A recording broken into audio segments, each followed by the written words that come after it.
Good morning. Today is November 3rd, 2014, and welcome to Northbrook Voices, an oral history project sponsored by the Northbrook Historical Society and the Northbrook Public Library. My name is Judy Hughes, and I'm pleased to welcome Jim Reynolds, who worked in Northbrook for many, many years. Welcome, Jim. Good morning, Judy. Can you tell us what Northbrook was like when you first came here to work in 1967? When I first came to apply for a job and drove around the town, it struck me as a very bucolic, quiet little community. It seemed smaller than the 19,000 people in population it had back then. I loved the trees, loved the big lots in many areas of town, loved the little downtown area with a store like Meltzer's, the food store and the little hardware store right next door. It seemed like a little general store that you'd find in Mayberry. You know, that was my first impression. The park downtown was gorgeous. Now, you grew up in Palatine. I did. So you grew up in a small town, Yeah. somewhat similar to ours. In all that time, though, growing up, I'd never been over to Northbrook. I'd never visited any community along the shore. Did it seem like a long way away from home? It did. It did. And what were the roads like then? Most of the roads, the main roads, were pretty much two-lane roads. We had very few four-lane roads back then. We had a lot of rough areas in town, old seal coat roads that had evolved from gravel roads, and areas that had been annexed from the county where they didn't have very high standards.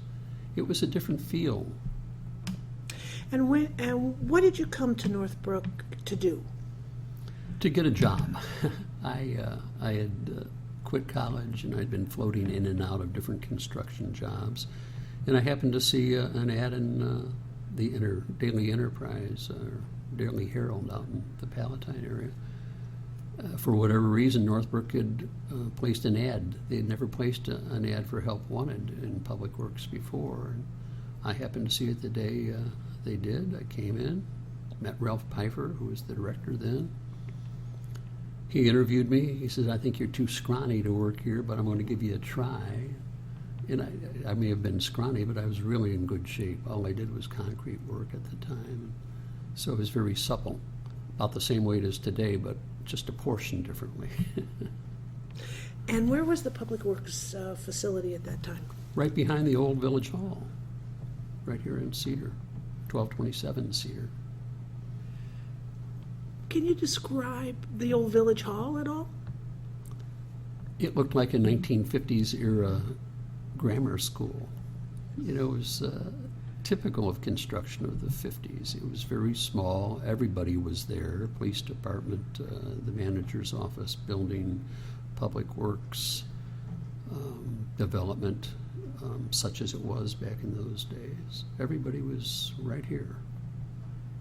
And the Public Works facility is at the garage now? Yes. Where they do the mechanical? Where they do the mechanical maintenance today, but back then it was everything. It was water, streets, sewer, mechanics, the whole ball of wax, everything except the water plant operations.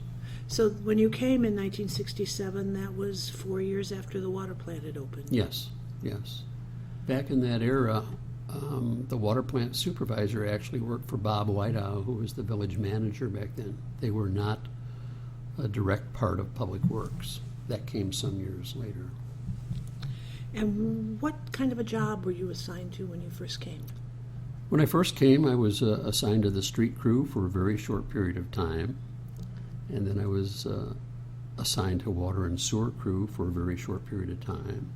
Then I was assigned to the water meter crew for quite a while, and then I was transferred back to water and sewer.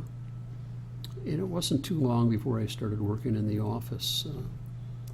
It's an interesting story. The boss, Ralph Pfeiffer, came over to the garage one day. His secretary was on vacation, wanted to know if anybody knew how to type. And I sheepishly raised my hand, looking around the room. Nobody else raised their hand. And the fact of the matter was I was an outstanding typist. I was truthfully better than his secretary. Anyway, he soon found that out, and that led to more and more assignments in the office, doing things even when she came back. And they created a position for me of coordinator where I was half in the field and half in the office, working on budgets and correspondence and filing and things of that nature. And I know you stayed with Public Works. You retired from the Public Works Department in 2007. Tell me a little bit about that long time in the Public Works Department. The department changed immensely. We went from, 20 some odd people when I first started to, I think about 57, 58 full-time people when I retired. We became much more professional over time. There was better training, better equipment, more accountability. We started doing annual reports so we could look at performance measures and performance indicators and report to the community. I'm sure there's copies of our old annual reports here at the library, even today. And after you did all of those many different things, then you became an acting director? I was appointed acting director in the fall of I'm having to remember here, 1970. My boss, Ralph Pfeiffer, unfortunately had lung cancer. So he was out from September of 70 to February of 71. And he recommended to Bob Weidaw, the then village manager, that I be appointed. And Mr. Weidaw thought that was silly. You don't appoint somebody who's 23 years old as the director of Public Works, even if it is acting for a while. Nonetheless, Ralph prevailed and Bob acquiesced, and they appointed me, and the place did not fall apart. In hindsight, it worked pretty well, and that allowed me to get my foot in the door and show what I could do. And Bob Weidaw was very pleased with the overall performance, and that kind of established me with the guys that I could do what they did in the water main trenches and in the sewers and on the streets, as well as in the office, and being kind of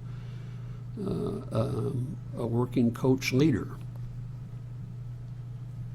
And so that led to you being appointed an assistant director? They created a position. They thought that the department was growing significantly by 73, and that they really needed a backup to Ralph. He wasn't in the best of health, and there were more duties back in those days. So in 73, they created a position of assistant director. They named me to it.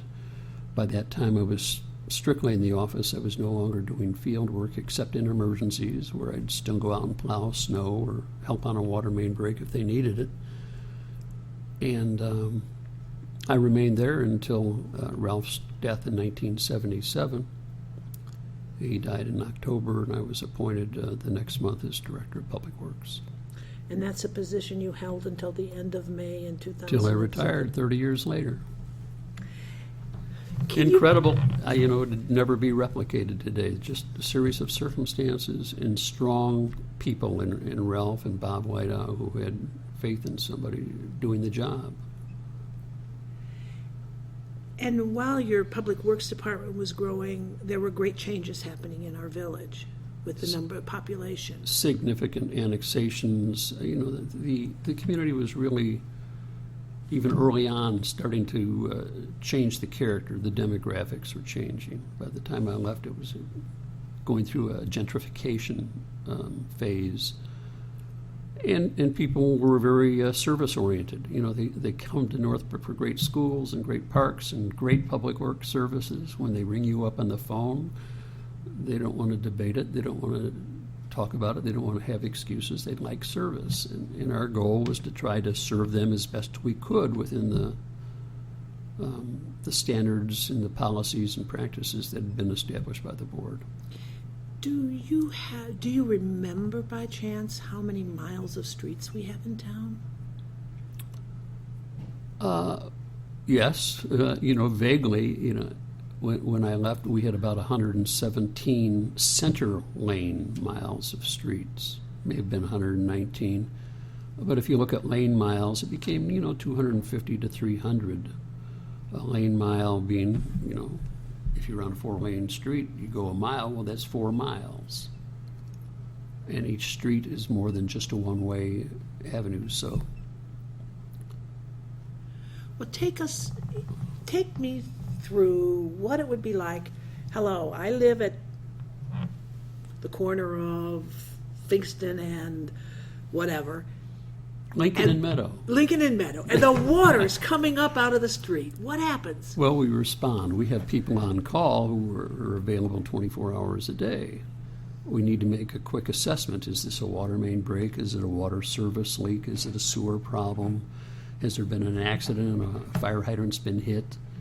We have to start getting other people to come in, shut down valves once we know the parameters of where it's at, and get a crew to call for underground locations and dig it up safely, make sure the people who are in the trench are safe, and backfill it, and ultimately restore the property to look as good or better than before the break erupted. So, And the same for snow. I mean, how do you prepare for a snow?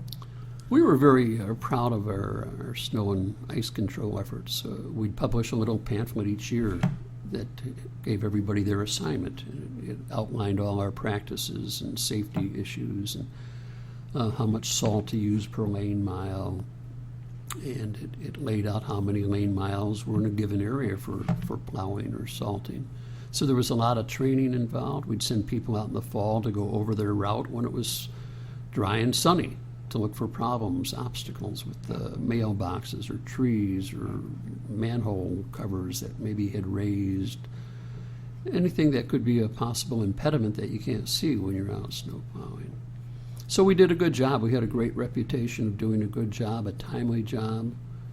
And, it's one of the things that you're judged on in the community. You're only as good as your last response to a major snowfall. It's also fraught with the most variables, ambient pavement situation and, winds and how long it's going to be sub-freezing or sub-zero. Can you get enough salt? And salt supplies have always been a very problematic issue in this area. So, Do you have any specific stories or memories of a couple of those big snowstorms we had? they were challenges, to say the least. Early on in my career, we didn't have a big staff, and you got to keep the roads open. And so we would work ungodly hours. It was not unusual back in the 60s and early 70s that we would work 20, 24, 30, 36 hours in a row. Not a safe thing to do by today's standards, but back then the mindset was you got to do what you got to do. You only have so many people. You allow a handful to take a break and get some sleep. Sometimes they would sleep right at the garage because they couldn't safely get home in the time available, and some of the roads back to their homes were blocked worse than things in Northbrook. So it's very difficult. We had a number, I think during my career we had 5 designated presidential declarations for snow emergencies where we were able to recover some funding. In some instances back in 79 and one other time in the 80s or early 90s, we had to hire some contractors to assist us. We just don't have that kind of big equipment when you're trying to move 24, 30 inches out there. It takes a lot of horsepower to move that. But we were very successful also in our applications. We knew the FEMA rules and regulations backwards and forwards, and we always got through their audit unscathed with the records we were maintaining. Many communities were not that fortunate because they didn't do the same type of paperwork that we were used to doing on a routine basis. You mentioned in the very beginning that you love the trees in town. Oh, I do. We didn't have any certified tree experts back in the day, so back in the early 70s, I read a book, and I was always a good test taker. I took the Illinois test, which was given by the Department of Registration and Education, about a 6-hour test to become a certified tree expert. And I was successful in passing that. But I always loved trees, and I was involved in the first tree planting program we'd had since Depression era back in '76, and the Civic Foundation helped provide some seed money for that.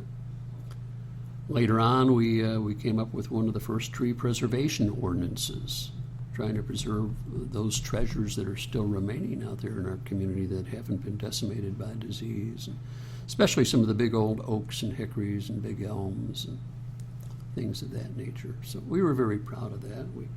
We had a tree pamphlet for many, many years, and then we published an award-winning one in 2000. It was multicolored, and it was the best publication of the year, recognized by the American Public Works Association and several other associations, cited it as something that was notable. And Northbrook was designated as a Tree City many, many years ago. And then we upped the ante. You're judged on the things you do and how much money you're spending per capita on your trees. So there's a higher level, and we achieved that. And they continue to do that. We hired a full-time tree person, I can't remember exactly when, late 80s, early 90s, and she remains in that position. And her primary job is to look over the trees and help issue permits and come up with care plans when diseases are running rampant through the community, like we have right now with the ash borer, which is a challenge because all the communities are faced with it, and not just Northbrook, not just Illinois, but the Midwest and East, and it's going west. So. It really changes the land. It does. The landscape of a city when the trees go. It does. And we used to constantly assess what trees we plant have the highest rate of survival. And you're always playing with those mixes. And me, and others have had a strong bias in favor of some of the native oaks, the swamp lighter oak and the burr oak. They just seem to do well in our soils. If given a little time, they have a bad reputation for being very slow growing, but once they're established, they grow at a decent rate. And they'll be there for hundreds of years if you care for them. Can you talk a little bit about your tree pamphlet and the tree, Northbrook's oldest tree? We did a survey in concert with Dr. Green out of Western Illinois University back in the late 90s, and identified some of the most notable trees in town, and we gave people in the community a chance to nominate trees in their yard for special recognition, if it was the oldest of its genus or species or variety or cultivar. We had a number of trees that were recognized in this pamphlet. One in particular was out on Sunset Lane, and we did some research on that particular tree, and we looked at original plats of the area from around late 1830s or 1840, and that particular area was noted by the surveyor back then as a forested area. And we looked at the tree and did some calculations and research, and we found a tree that was anywhere between 250 and 400 years old. It was an unknown to us variety of oak. It was a beb oak, which is a naturally occurring cross between a burr and a white. A very substantial tree, a beautiful tree, and it's got characteristics of both species. And we found one out there on the north side of Sunset Lane that just looks like something out of a storybook. It's just a gorgeous tree. And we worked with the people there, and we worked with the village board and created a village tree. We had an agreement that tree had to be preserved. We had a resolution and an ordinance to that effect, and it's still out there gracing the area. And it's a real treasure, to think that it was here before this was ever discovered by white man, when the native population was still roaming this area. It's really cool, long before the Declaration of Independence was signed. It's just something to take a lot of pride in. I think it instilled a lot of pride in the community, and it graced the cover of that award-winning tree pamphlet we published. I know we still have a few copies of it over at the museum. I have a few in my home, and we distributed about 1,000 copies, and we've got it on. When I left, we knew we were getting low, so we scanned the entire thing. We had the original disc, and so it's available. You can print it out, even if you don't have an original copy. You can still have all the data, and it lists, I don't know, maybe 100 different specimens in town where you can go look at a particular genus and species at a particular dress and see its winter, spring, summer, and fall form. And some of those are pretty notable trees. Well, I know that you also wrote from the records a history of the Public Works Department. I did. I kind of co-wrote that before Ed Olmsted passed away. Ed had been a long-time Public Works employee and a general foreman at one time. He did a very rough sketch, and we decided we were going to put it in the monument over at the old Crestwood, which I think was dedicated maybe back in '86 or so. And I had about 48 hours to make it into a more presentable document, and so I did that. And subsequent to that, I went back and fine-tuned it a little bit more. But it's an interesting piece of history. It traces the development of public works, from the first water mains and sewers and paved roads and special assessments, when we got our first traffic signals, when we got our first street lights, and at one time the chief of police was designated as the tapper of mains, and somebody who used to light the street lights every night because they were still gas. And it's a fascinating little thing with all these little tidbits, and it goes from the early times, 1900, 1901, when we first became Schermerville and incorporated through the time I left. So, well, I know it's a document that we use a lot at the Historical Society. Well, it's been I'm glad to hear that. A great A lot of people reference don't source for us. get how important history is, but it always seemed to me it's hard to know where you're going if you don't know where you came from and where you're at right now. Right. So. And in that monument at Crestwood Place, which was the original Schermerville School and later Northbrook School, is a time capsule, Right. Which is where you put the original of that. And I think it's due to be opened in 2036. That sounds right. I was there that day where it was dedicated. It was a special day. And it includes the piece over the front door that said Schermerville School originally, and then was re-engraved to be Northbrook School. There's an interesting story, if you've got a moment. I had solicited bids. It was the original intention to demolish Crestwood School. I had solicited bids, as I was instructed to do, to demolish it.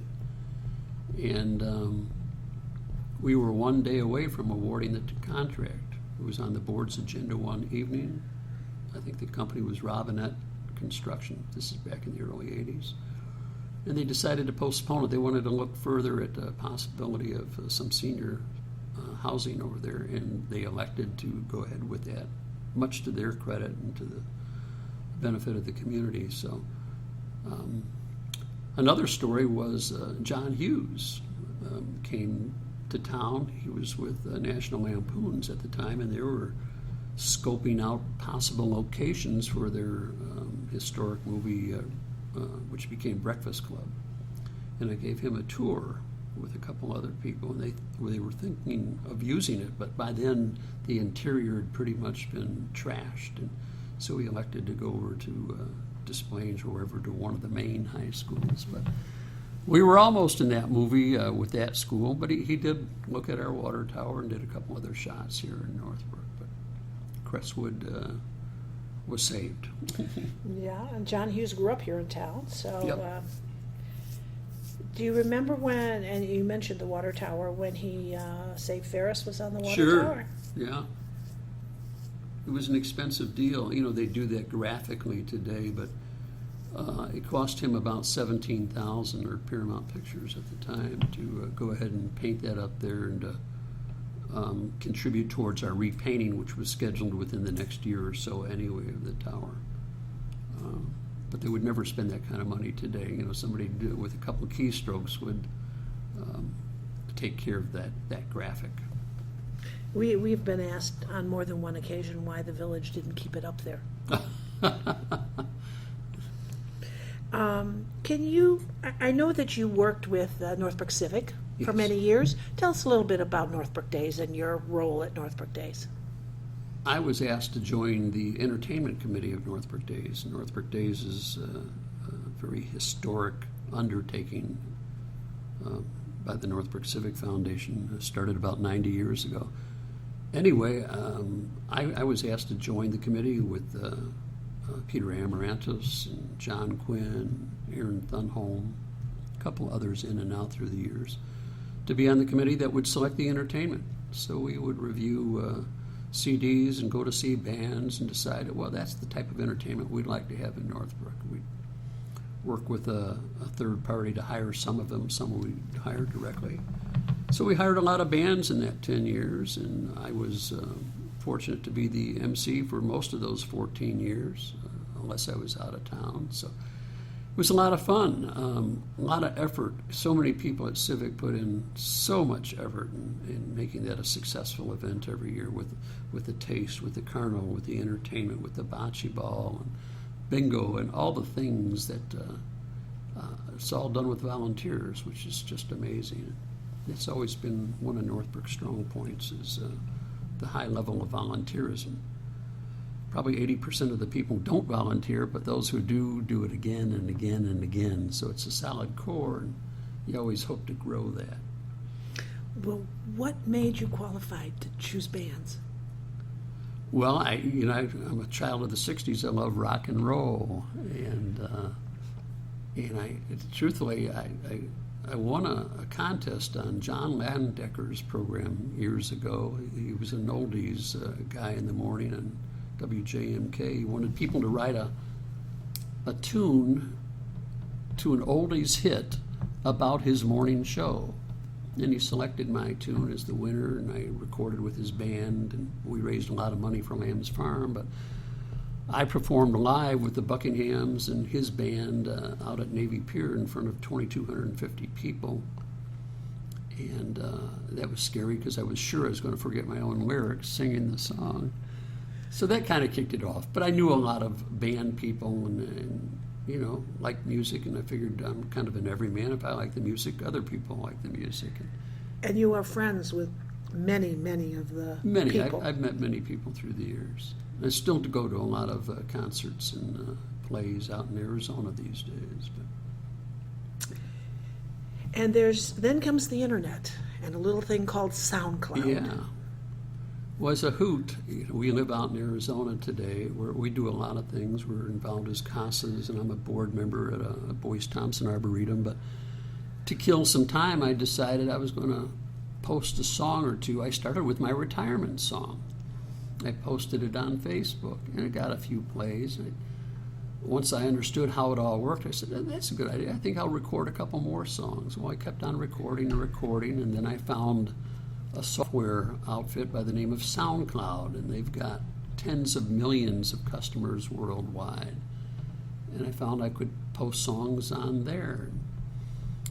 I'd get 5 or 6 hits a day. People would find a song that I recorded, and I thought that was cool. And I kept on doing it, and pretty soon I was getting 50 hits a day, and then 100 hits a day. And recently I've been getting 900 to 1,200 hits a day. And tomorrow I will be over 100,000 plays worldwide, and it's just a hoot. I don't understand the mechanics of it. It's black magic to me, but I have many songs out there. Some have 2 or 3 plays. How many you've recorded? Do you have any idea? Oh, there's more than 1,000 of my songs out there. Wow. Some have 2 or 3 plays, and some have more than 2,000 plays. The one thing I have found, though, of the oldies and the standards, by far worldwide, the country tunes are the most popular. So I've been singing more and more country tunes because you want to, people to play it. Yeah. So it's been fun. It's a fun diversion, and I get some positive feedback, and people can download from there or repost or like or comment negatively or positively. I've never had a negative comment yet, even though many are mediocre. Some will never be sung again, and some are pretty good, if I say so myself. So if somebody wanted to listen to your songs, how do they find you? They just Google SoundCloud, no space between sound and cloud, and go to capital A, capital Z for Arizona, capital J, I M, AZJim, and they'll find me, among millions of others. But give it a listen. You might like some. Well, would you believe our 30 minutes is over? No. Yes, it is. Wow. I want to thank you so very, very much for participating in Northbrook Voices. Your memories of your time here in Northbrook will add a unique and personal perspective about the history of our village. Judy, thank you very much. Been a pleasure. You're very welcome. Wish we had another hour. So do I.